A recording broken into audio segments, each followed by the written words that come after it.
Good morning বন্ধুরা, তো তোমার সবাই কেমন আছো? তো আশা করি ভালো আছো। তো রিয়াজ ব্লগে আর একটি নতুন ভিডিওতে তোমাদের ওয়েলকাম। তো এখন দেখো আমি ঘুম থেকে উঠে পড়েছি। ঘুম থেকে উঠে ভাবলাম যে ভাতটা আগে বসিয়ে দিই। তো ছেলে মেয়েকে স্কুলে যাবে, তো ভাতটা বসিয়ে দিচ্ছি। তো রান্নাঘরে চলে এসে আমি আগে চালটা ধুয়ে নেব। ভাতটা খেলে কী বলো তো, যে ওই টিফিনটা পুরোপুরি ঠিকঠাক খায় না, তো তাও আমি ওদের পছন্দ মতো টিফিন দিই, যে কোনটা খাবে, মানে জিজ্ঞাসা করে নিই কোনটা খাবে, তো আমরা সেরকমভাবে টিফিনটা করি। তাও ওরা খেতে মানে খায় না, টিফিন ভর্তি করে নিয়ে পুরো বাড়ি চলে আসে। 1-2 চামচ খাবে, নিয়ে চলে আসবে। তো আমি ভাতের সঙ্গে দেবো আলু, গাজর, আর তো আমি আগে পাস্তাটা সিদ্ধ করে নেব। তো প্রেশার কুকারে দেবো, তো যাতে মানে পাস্তাটা বেশি করে সিদ্ধ করবো, ওরা ভাতের সঙ্গে এমন একটু মাখিয়ে দিলে তো ওরা গলিয়ে গলিয়ে সিদ্ধ করবে, যাতে ওরা মানে টিফিনটা পুরো গাজর খাবেই না, ওরা গাড়ি দিলেই গলে যাবে সেরকম একটা করবো। গাজর আর পেঁপে দিয়ে ভাত করে নেব, মানে ডিম ছাড়া তো টিফিন ডিম বলে নয়, পুরো ঠিকঠাক ভাবে করবো, অন্যরকম করবো। আছে পাস্তাটা একটু আদা দেবো আর গাজর দেবো দিয়ে আর সস দিয়ে করবো, আর কিছুই দেবো না। আজকে তো আমাদের নিরামিষ, লবণটা স্বাদ নিরামিষ করেই করবো। তো এদিকে আমি মেয়ের জন্য চাউমিনটা জলে ভিজিয়ে দিলাম। অল্প চাউমিন তো আর সিদ্ধ করলাম না, সবাই তো জল দিলে একদম অল্প একটুখানি চাউমিন, ও তো একটুখানি খায় একদম। তো জলে দিয়ে ইয়ে করে নেবো, আর সিদ্ধ করলে আলাদা তো গলে যাবে একদম। অল্প একটু চাউমিন।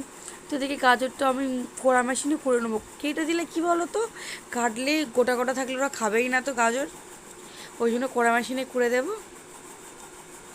তো এই যে আমি এদিকে গ্যাসটা জেলে দিয়েছি, জেলে আমি ওই যে বসিয়ে দিয়েছি পাস্তাটা করার জন্য।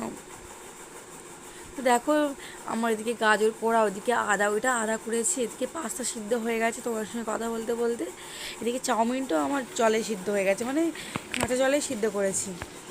তো দেখো আমি পাস্তাটা বসিয়ে দিয়েছি। প্রথমে দিয়েছি কড়াইতে তেল, আর ওদিকে গাজর দিয়ে একটু অল্প করে তেল দিয়েছি একদম। তেল নেড়ে চেড়ে পাস্তাটা ঢেলে দেবো, দিয়ে একটু সস, একটু লবণ, লবণ তো দিতেই হবে স্বাদ মতো, যে কোনো রান্নায় লবণ না দিলে তো কিছুই হবে না, লবণটাই তো মেন। তো দেখো আমার পাস্তা প্রায় হয়ে এসছে, আর একদম অল্প বাকি। তো এই রকম পাস্তা করেছি। এখন তো সসটা আমি পুরোটা দিইনি, মানে হলুদ দেবো না, হলুদের একটা কেমন একটা মানে সেন্ট, তো ডিম দিলে ওটা আর বোঝা যায় না। ও ডিম দেবো না যেহেতু, পেঁয়াজ দেবো না, তো ওই জন্য হলুদের সেন্টটা যদি ওরা পায় তো ওরা খাবে না। তাই জন্য আমি ইয়ে করবো, যে সস দিয়ে দেবো লাল করার জন্য।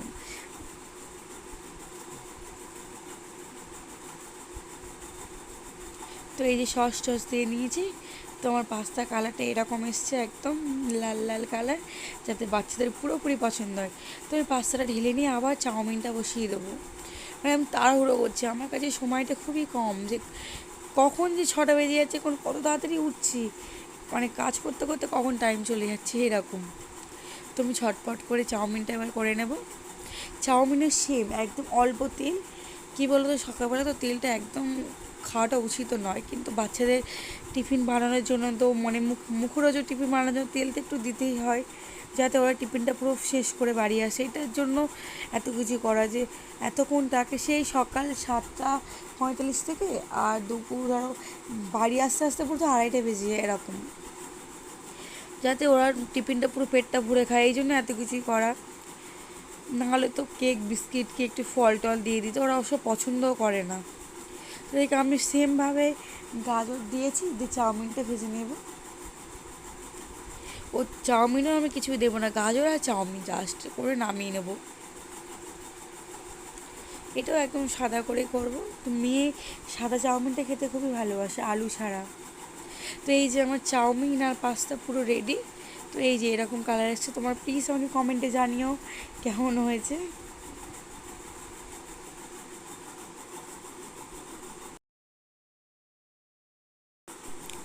তো আমি এবার ছাদে চলে এসেছি। ছাদে মানে রান্নাঘর থেকে বেরিয়ে আমি স্নান করে নিয়েছি। স্নান করার সময় তো আমার কিছু কাচার ছিল, তো আমি সেগুলো কেচে নিয়েছি, সেগুলো আমি এখন মেলে দিই। মানে ছাদে খুবই হাওয়া, এখন মেলছে যেমন তেমনটা কিন্তু থাকবেই না, উড়ে পুরো এক জায়গায় হয়ে যাবে, শুকনোই হবে না, এরকম একটা ব্যাপার। তো আমাকে ছাদে এসে বারবার দেখতে হবে, মানে জিনিসগুলো কোন কোথায় গেছে উড়ে উড়ে, প্রচণ্ড হাওয়া হয় ছাদে।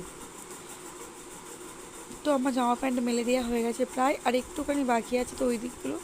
তো এগুলো সব আমি কিনেছি, বিছানার চাদর, বেড। তো এই যে আমি ছেলেকে রেডি করাচ্ছি এখন।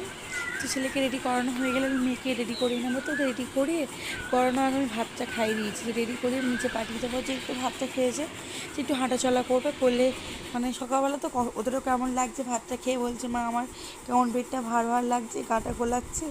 তো দুধ খেলেও তো বমি করে দেবে সঙ্গে সঙ্গে, ভাতটা খেলে বমিটা করবে না, একটু পরে ঠিক হয়ে যাবে। তো ওই জন্য ছেলেকে নিচে পাঠিয়ে দিয়েছি, যে একটু হাঁটলে ওর মনটাও ঠিক হবে। দাদু দিদা উঠে পড়েছে, তো ওদেরকে ভালো লাগবে, তো ওই যে নিচে পাঠিয়ে দিয়েছি।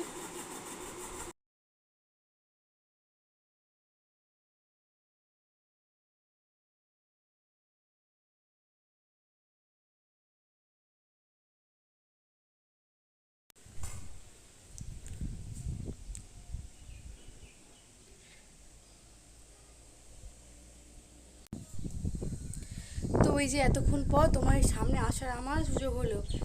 তো সকাল থেকে প্রচণ্ড কাজ ছিল খুব, মানে সকাল 5টা থেকে আর দুপুর 2টো 2:30 পর্যন্ত আমার কাছে যেন খুবই কাজ। তো সকালবেলা রান্না থেকে খুব তাড়াহুড়ো করে তো তোমার সামনে আসাই হয় না। তো এইমাত্র আমার সব কাজ কমপ্লিট করে আমি ছাদে এসে তোমার সঙ্গে গল্প করছি। তো স্কুল থেকে এইমাত্র বাড়ি এলাম, বাড়ি এসে খেয়ে ছাদে চলে এসেছি। তো জামা প্যান্টগুলো তো সকালে কেচেছিলাম, ওগুলো তুলতে হবে। তো এসে আবার কিছু জামা প্যান্ট ধুয়ে দিয়েছি আমি। তো ছেলে মেয়ের স্কুলের ড্রেস আছে, আমি যেটা পরে গেছিলাম সেইগুলো তো। প্রচণ্ড হাওয়া হচ্ছে ওপরে ছাদে, ঘরে তো খুব গরম হচ্ছে। কারেন্টটা চলে গেছে, আমাদের ইনভার্টারে কাজ হচ্ছে না, মানে কালকে তোমাদেরকে দেখিয়েছি মিটার প্রবলেম ছিল। তো ইনভার্টারের সঙ্গে আমাদের ওপরে, মানে ওপরে যে লাইনটা, সেই লাইনটা কানেকশান হচ্ছে না। তো তাই জন্য গরমে খুব কিছু ছাদে চলে এসেছি, খুবই কষ্ট হচ্ছে গরমে। তো ছাদে খুব হাওয়া হচ্ছে, শান্তি একটু আরাম হচ্ছে। একটু কষ্টর মাঝে দেখবে একটু হাওয়া টাওয়া খেলে খুবই আরাম হয়। তো এই যে আমার জামা প্যান্ট সব এক জায়গায় হয়ে গেছে, এই যে চারিদিকে সব পড়ে গেছে। তো সব আমি একটা একটা করে তুলে নেব। তো চলো জামা প্যান্টগুলো আমি আগেই তুলে নিই।